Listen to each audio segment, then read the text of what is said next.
So let's maybe start with why we're here. It's been over 15 years since the Bitcoin white paper, and yet we're still here talking about key management. So why is this such a difficult problem?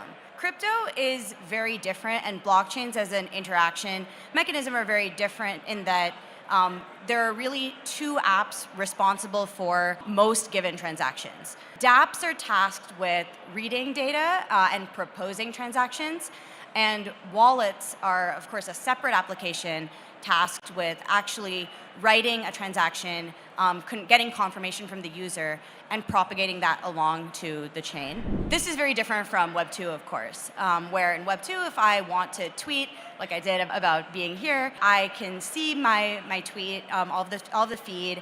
I can construct a tweet, like compose it. Then I can go ahead and write it, and then it shows up on everyone else's feed, and that only happened in one app. In contrast, of course, in Web 3, we have two different apps. But why?